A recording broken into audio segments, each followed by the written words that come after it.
ఓం మహాగణాధిపతయే నమ. ఓం గురుభ్యో నమ. ఓం శ్రీమాత్రే నమ. పరమేశ్వర స్వరూపమైనటువంటి జ్యోతిష, వాస్తు మరియు ఇతర అనేకమైనటువంటి శాస్త్రములను మనకు అందించినటువంటి మహర్షులకి నమస్కారం. హయగ్రీవ హయగ్రీవ హయగ్రీవేతి యో వదేత్ తస్స నిస్సరతే వాణి జన్హుకన్యా ప్రవాహవత్. అరుణాం కరుణాతరంగితాక్షీం ధృతపాశాంకుశపుష్పబాణచాపాం అనిమాదిభిరావృతాం మయూకైః అహమిత్యేవ విభావయే భవానీం. శ్రీమాత్రే నమః. ప్రేక్షకులకి లలితాంబిక అమ్మవారి యొక్క అనుగ్రహం పరిపూర్ణంగా కలగాలని మనస్ఫూర్తిగా కోరుకుంటూ మనం ఈరోజు శని మరియు రాహువుల యొక్క కలయిక రాబోతుంది. మార్చ్ ఎండింగ్ నుంచి, అంటే ఆల్మోస్ట్ ఏప్రిల్ స్టార్టింగ్ నుంచి కూడా మార్చ్ ఎండింగ్లో మారుతున్నారు. 31వ తేదీ దగ్గరలో శని రాహు దగ్గరికి వెళ్ళి కలుస్తున్నాడు.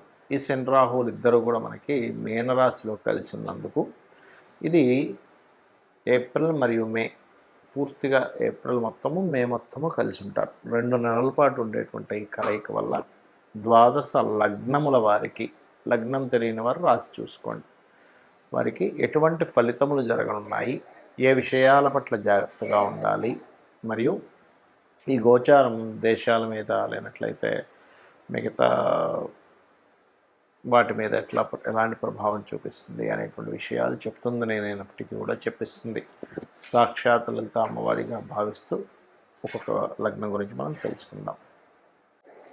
సింహలగ్నము, సింహరాశి. సింహం వారికి కనుక చూసుకున్నట్లయితే అష్టమ స్థానంలో శని రాహువుల యొక్క ప్రభావం ఉంది. ఈ అష్టమం అనేటువంటిది ఆకస్మిక సంఘటనలు, అన్ఎక్స్పెక్టెడ్ థింగ్స్, అన్ఎక్స్పెక్టెడ్గా మీరు కొన్ని నిర్ణయాలు తీసుకోవడంగా చెప్తూ ఉంటుంది. అంటే ఏమిటి, ఒక్కోసారి అంటుంటారు చూసారు, అయ్యో అసలు నేను అనుకోలేదండి, ప్లానెడ్, అసలు అన్ప్లానెడ్గా జరిగింది అంటూ ఉంటారు. ఈ అన్ప్లానెడ్ థింగ్స్ అన్నీ కూడా అష్టమంలో ఉండే గ్రహాలు ఇస్తాయి, గుర్తుపెట్టుకోండి. కాకపోతే ఈ అష్టమంలో ఉండేటువంటి గ్రహాలు ఎప్పుడు కూడా ఏదైనా రీసెర్చ్ ఓరియంటెడ్ రిలేటెడ్ వాటికి బాగా తోడ్పడతాయి. కాకపోతే సింహం వారికి ఫైనాన్షియల్ గ్రోత్ ఇస్తుంది అష్టమంలో ఉండే ఈ 2 పాపగ్రహాలు. అలాగే ఇంకోటి ఏంటంటే ఇక్కడ షష్టమాధిపతి అష్టమం, ఇది ఒక నీచ విపరీత రాజయోగాలు, మన విపరీత రాజయోగం అని చెప్తూ ఉంటారు. కాకపోతే మీరు కాస్త వాహనాల మీద వెళ్ళేటప్పుడు కొంచెం జాగ్రత్తగా, ఎక్కువ ఫాస్ట్గా వెళ్ళకుండా కొంత జాగ్రత్త తీసుకోండి. అలాగే మరొక విషయం ఏంటంటే ఈ అష్టమంలో ఉండేటువంటి గ్రహాల మూలంగా కొంతమందికి చూడండి, ఏదైనా లాంగ్ జర్నీస్ అనుకున్నవి క్యాన్సిల్ అవ్వడము, లేనట్లయితే పోస్ట్పోన్ చేసుకోవడం, ఇట్లాంటివి జరుగుతాయి. అందులో ముఖ్యంగా అష్టమ స్థానంలో ఉండే గ్రహాలు రీసెర్చ్ ఓరియంటెడ్ ఎడ్యుకేషన్లో ఉండేటువంటి వారికి పర్వాలేదు, కానీ నార్మల్గా హైయర్ ఎడ్యుకేషన్ సంబంధించినటువంటి వాటిల్లో ఈ 2 నెలల పాటు దాని యొక్క ప్రభావం పడుతుంది దాని మీద. అంటే హైయర్ ఎడ్యుకేషన్ మీద సరిగ్గా కాన్సన్ట్రేషన్ చేయలేకపోవడము, లేనట్లయితే పెద్ద మొత్తంలో మీరు ఎవరికైనా మనీ పంపించేటప్పుడు ఖచ్చితంగా ఆ యొక్క ధనం ఎవరికి పంపిస్తున్నాము, సరైన అకౌంట్కి పంపిస్తున్నామా లేదా, ఏదైనా ఇబ్బంది ఉందా అనేటువంటి చూసుకోండి. దాంతోపాటు తండ్రి గారు కనుక, మీ తండ్రి గారు లేదా మీ బాబాయిలు, తండ్రి సమానులైనటువంటి వారు లేదా గురు సమానులైనటువంటి వారి యొక్క ఆరోగ్య పరిస్థితులు ఎట్లా ఉన్నాయనేటువంటి చూసుకోండి. బికాజ్ ఆఫ్ 9వ స్థానం ఏదైతే ఉందో, 9వ స్థానానికి వ్యయభావంలో ఈ 2 గ్రహాలు సంచరిస్తున్నాయి. అది కూడా గురువు యొక్క రాసుల్లో సంచరిస్తున్నాయి. కాబట్టి ఈ యొక్క విషయాల్లో కాస్త జాగ్రత్త వహించాలి. అలాగే మరొక విషయం ఏంటంటే, మీకు ఫైనాన్షియల్గా ఇంకా బాగా ఫ్లో రావాలి అంటే 2వ స్థానంలో కేతువు యొక్క సంచారం జరుగుతుంది. కాబట్టి గణపతి ఆరాధన, కేతు గ్రహం దగ్గర దీపారాధన, శని రాహు గ్రహాల దగ్గర కూడా దీపారాధన చేస్తున్నట్లయితే ఎటువంటి ఆకస్మిక సంఘటనలు జరగకుండా మీకు గ్రహాల యొక్క ప్రభావం పాజిటివ్గా ఉండడం మరియు అమ్మవారి యొక్క అనుగ్రహం కలుగుతుంది.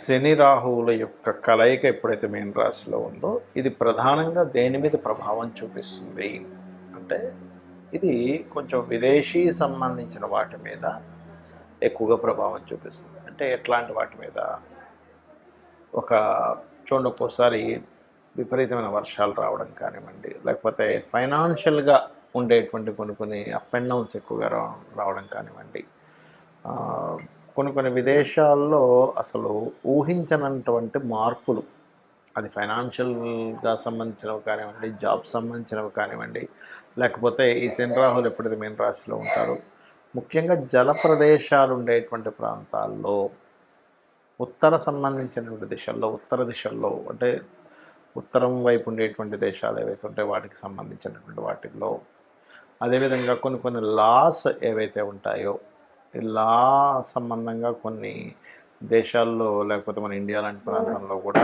ఏదైనా కొన్ని కొన్ని నిర్ణయాలు తీసుకున్నప్పుడు కొంత మత సంబంధించినటువంటి కల్లోలు ఏర్పడటము ఇట్లాంటివి శని రాహుల యొక్క కలయిక ఇస్తూ ఉంటుంది. అదేవిధంగా ఈ శని రాహుల కలయిక జరిగే ముందు మనకి ఈ ఉగాది వస్తూ అక్కడి నుంచి షష్టగ్రహ కూటమి ఏర్పడి అక్కడి నుంచి అట్లా ఆ గ్రహాలన్నీ కదిలిపోయి వస్తుంది. కాబట్టి మీన రాశిలో ఎప్పుడైతే ఇన్ని గ్రహాలు కలయికై దాని తర్వాత శని రాహులు రెండు మిగులుతున్నాయో ఇది పర్టికులర్గా ఏంటంటే అనేకమైనటువంటి వృత్తులు వ్యాపారాలు ఏవైతే ఉన్నాయో అనేకమైన వ్యాపారాల్లో చాలా చేంజెస్ తీసుకొస్తుంది ఈ కలయిక అనేటువంటి చూసుకున్నట్లయితే మీరు చూస్తూ ఉండొచ్చు కావాలంటే. అలాగే ముఖ్యంగా ఈ కాంబినేషన్ ఉన్నప్పుడు ఆన్లైన్ రిలేటెడ్ సంబంధించిన వాటిల్లో ముఖ్యంగా చూడండి మనకు ఒక్కోసారి చాలా పెద్ద పెద్ద ఆన్లైన్ అంటే ఇంటర్నెట్స్లో మనం చూస్తూ ఉంటాం, అమ్మో అసలు ఇది ఇంత పెద్ద స్కామ్ అయిందండి ఆన్లైన్. అట్లయితే ఒక్కోసారి మనకి కొన్ని కొన్ని జరుగుతూ ఉంటాయి. అంటే అట్లాగా వేరే వేరే ఆపరేటింగ్ సిస్టమ్ని వీళ్ళు చేస్తూ ఉంటారు. అంటే ఏంటి, వాళ్ళ ఆధీనంలో తీసేసుకుంటూ ఉంటారు. అటువంటివి జరగడము ఇట్లాంటి కొన్ని కొన్ని జరుగుతుంటాయి అన్నమాట. ఒక్కోసారి చూడండి హ్యాక్ చేశారంటూ ఉంటారు. పెద్ద పెద్ద ఆర్థిక సంబంధించిన వ్యవస్థలని, పెద్ద పెద్ద ఆర్థిక సంబంధించిన వాటిని హ్యాకింగ్కి గురయ్యేటువంటి ఛాన్సెస్ ఉంటుంది కాంబినేషన్ ఉన్నప్పుడు. సో అది చాలా ప్రధానంగా గుర్తుపెట్టుకోవాలి. అయితే ఇక్కడ మరి కొంతమందికి డేట్ ఆఫ్ బర్త్ కానీ టైం కానీ ప్లేస్ కానీ ఉండదు. మరి అలాంటి వాళ్ళు ఏం చేయాలి శని రాహులు యొక్క కలయిక ఉన్నప్పుడు? అంటే ఇది అందరికీ బ్యాడే ఇవ్వాలంటూ లేదు, కొంతమందికి మంచి కూడా చేస్తుంది. అంటే ఉదాహరణకి మీ జన్మలగ్నం నుంచి ఉదాహరణకి 3వ స్థానము లేదా 6వ స్థానము లేనట్లయితే 11వ స్థానంలోనూ ఉన్నారనుకోండి, అది మంచిది చెప్పాలంటే. అంటే అదొక 2 పాపగ్రహాల యొక్క కలయిక మంచి ఫలితాలు కూడా ఇస్తుంది, ఇవ్వదని కాదు. మరి date of birth, time of birth, place of birth కూడా లేదు. అప్పుడు ఏం చేయాలి? సింపుల్గా ఏం లేదు, ఈ 2 నెలల కాలము కూడా చండీ పారాయణం చేయండి. ఎవరైనా సరే చండీ పారాయణం వినడం కానీ పారాయణం చేసుకోవడం కానీ చేయాలి ఒకటి. రెండవది ఏమంటే నాకు చండీ పారాయణం చేసుకునేంత శక్తి లేదు అని అనుకునేటువంటి వారు ఓం దుమ్ దుర్గాయ నమః నామము లేదా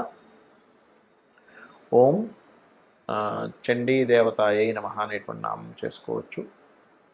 ఎందుకంటే ఈ రాహు అనేటువంటిది పొగ, ఈ రాహు అనేటువంటిది ఇన్ఫెక్షన్స్, ఈ రాహు అనేటువంటిది కనబడకుండా ఉండేటువంటి లక్షణాలు కలిగినటువంటిది రాహు. ఛాయాగ్రహాలు అంటూ ఉంటారు, నోట్స్ అంటూ ఉంటారు.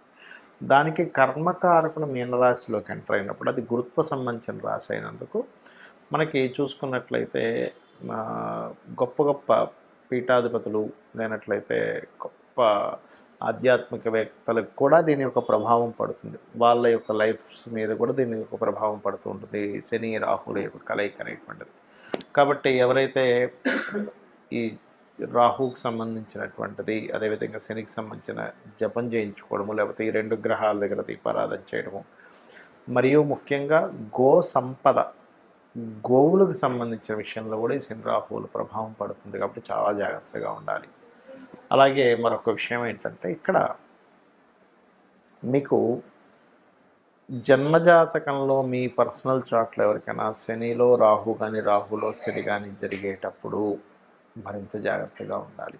ఎందుకంటే ఈ కాంబినేషన్స్ ఎవరికైనా మాకు శని మహర్దశలో రాహు అంతర్దశ నడుస్తుందండి, రాహులో శని నడుస్తున్నాడు, లేదా ప్రత్యంతర దశలు అంటారు, అంటే దశాభుక్తి అంతరము ఆ 3rd స్టెప్స్లో పర్టికులర్గా జరిగినప్పుడు ఆ పర్టికులర్ టైంలో ఏంటంటే కొన్ని నిర్ణయాలు తీసుకునేటప్పుడు డెసిషన్స్ అంటూ ఉంటారు. డెసిషన్స్ తీసుకునేటప్పుడు కాస్త జాగ్రత్తగా డెసిషన్ తీసుకోవాలి. ఇక మీరు ఈ యొక్క కలయిక ఉన్నంతకాలము కూడా వీలైనంత మట్టుకు రెగ్యులర్గా ఆలయాలకు వెళ్ళొస్తూ ఉండండి. చేసినట్లయితే మీ మీద ఎటువంటి ప్రభావం ఉండదు. శ్రీమాత్రే నమః.